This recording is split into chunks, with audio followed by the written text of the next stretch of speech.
भारत भूमी ही संस्कृती, इतिहास आणि परंपरेची खाण आहे. याच पवित्र भूमीवर महाराष्ट्राच्या गडचिरोली जिल्ह्यात निसर्गाच्या सानिध्यात वैनगंगा नदीच्या तीरावर बसलेले एक प्राचीन तीर्थक्षेत्र म्हणजे मार्कंडा. गडचिरोली जिल्ह्यातील चामोर्शी तालुक्यातील मार्कंडा गावात वसलेलं हे देवालय भक्ती, इतिहास आणि कला कौशल्यांचा संगम आहे. श्री मार्कंडेश्वर मंदिर हे केवळ एक तीर्थक्षेत्र नसून पौराणिक, ऐतिहासिक आणि पुरातत्वीय दृष्टिकोनातून अनमोल वारसा आहे. हजारो वर्षांच्या इतिहासाला साक्षी असलेल्या या मंदिरात भगवान शिवाची भक्तिभावे पूजा केली जाते. दरवर्षी महाशिवरात्रीच्या दिवशी येथे 5 ते 6 लाखांहून अधिक भक्तगण एकत्र येतात. गंगाजळ अभिषेक, रुद्राभिषेक आणि अखंड भजन कीर्तन यामुळे संपूर्ण वातावरण शिवमय आणि भक्तिरसात न्हाल्यासारखे होते. अशा वेळी मंदिर परिसरात असलेल्या विशाल मैदानावर भव्य जत्रा भरते, ज्यात धार्मिक विधींसोबतच स्थानिक बाजार, पारंपरिक खेळ आणि सांस्कृतिक कार्यक्रमांचा समावेश असतो. श्रावण महिन्यातही दर सोमवारी 2 ते 3 लाख भाविक भगवान शिवाच्या दर्शनासाठी येतात आणि भगवान शिवाचे जलाभिषेक करतात. मार्कंडा येथे पोहोचण्यासाठी नागपूर, चंद्रपूर आणि गडचिरोलीहून नियमित बस सेवा उपलब्ध आहे. येथे दक्षिण वाहिनी वैनगंगा वळसा घेऊन उत्तर वाहिनी होते. वैनगंगेच्या याच भौगोलिक महत्वामुळे हे मंदिर विदर्भाची काशी म्हणून ओळखले जाते. इतिहासकारांच्या माहितीप्रमाणे येथील विविध मंदिरे 9 ते 13व्या शतकात नागर शैलीत बांधण्यात आलेली आहेत. त्या स्थळी पूर्वी 24 मंदिरे अस्तित्वात होती. सन 1777च्या सुमारास येथे वीज पडून देवळाचे बरेच नुकसान झाले. त्यानंतरच्या काळात आणखी काही मंदिरे कोसळली, अशी भारतीय पुरातत्व सर्वेक्षण विभागाच्या अहवालात नोंद आहे.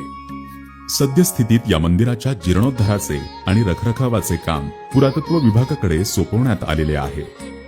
मंदिराची रचना अशा प्रकारे केली आहे की सूर्योदयाच्या वेळेस गर्भगृहात सूर्यकिरणे थेट शिवलिंगावर पडतात. येथील मुख्य मंदिराच्या आत प्रांगण आहे, जिथे विविध देवी देवतांच्या जोडप्यांची शिल्पकला पाहायला मिळतात. पुढे मंदिरात प्रवेश केल्यावर तिथेही अनेक अप्रतिम स्थापत्य कलांचे दर्शन घडते आणि पुढे गेल्यास आपणास गर्भगृहाचे दर्शन घडते.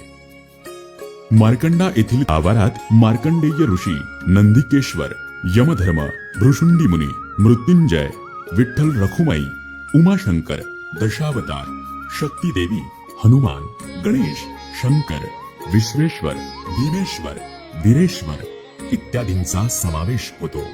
या आवारात एकूण 18 मंदिरे असून त्यामध्ये विशेषतः मार्कंडेय ऋषींचे, यमधर्माचे आणि महादेवाचे मंदिरे उत्कृष्ट शिल्पकलेचे नमुने मानले जातात. आजही या मंदिराच्या भिंतींवर कोरलेल्या शिवपार्वतीच्या शिल्पांपासून ते अष्टदिक्पाल, ख्याल आणि विविध आकृत्यांचे असंख्य शिल्प आहेत. या मंदिरातील सूर्याची मूर्ती पायात बूट असलेल्या रूपात आढळते. गणेशाची नटराज स्वरूपातील मूर्ती, त्यावर कार्तिक आणि गजलक्ष्मी यांची रचना, तसेच डोळे वर असलेली यमदेवतेची मूर्ती ही वैशिष्ट्यपूर्ण आहेत. मार्कंडा मंदिरातील दगडावर कोरलेली कलात्मकता, भावविश्व व सूक्ष्म रचनातंत्र हे भारतीय शिल्पकलेच्या समृद्ध वारशाचे दर्शन घडवते. अत्यंत बारीक नक्षीदार कलाकुसूर हे या मंदिरांचे वैशिष्ट्य आहे. मानवी जीवनाच्या विविध छटा आणि अनुभवांचे मूर्तिमंत चित्रण या मंदिरांमध्ये करण्यात आले आहे. मानवी आकृत्या चित्रित करीत असताना चेहऱ्यावरचे हावभाव ठळकपणे चित्रित केले गेले आहेत. खजुराहो प्रमाणे तयार केलेले विविध कलाशिल्प हे मार्कंडा मंदिरांचे आणखी एक वैशिष्ट्य आहे. त्यामुळे या मंदिरांना विदर्भातील खजुराहो सुद्धा म्हटले जाते. या मंदिरांची प्रत्येक मूर्ती डोळ्यात साठवून ठेवावी अशीच आहे. वैनगंगा नदीच्या किनाऱ्यावर वसलेल्या या मंदिराभोवती अद्वितीय निसर्ग सौंदर्य आहे.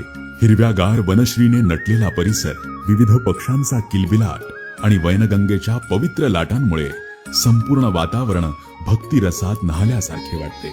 येथे ध्यानधारणा करणारे साधू संत गाभाऱ्यात मंत्रोच्चार करणारे पुजारी आणि दूर दूरहून आलेले भाविक मंदिराच्या परिसराला भक्तिमय बनवितात. श्री क्षेत्र मार्कंडेश्वर मंदिर हे केवळ एक धार्मिक स्थळ नाही, तर परंपरा, इतिहास आणि संस्कृती यांचा संगम असलेले एक पवित्र स्थान आहे. येथे आलेल्या प्रत्येक भाविकाला आध्यात्मिक शांतीचा अनुभव मिळतो. एकदा तरी या पवित्र स्थळाला भेट द्या आणि श्रावण महिन्यातील अथवा महाशिवरात्रीच्या अद्भुत शिवभक्तीचा अनुभव घ्या.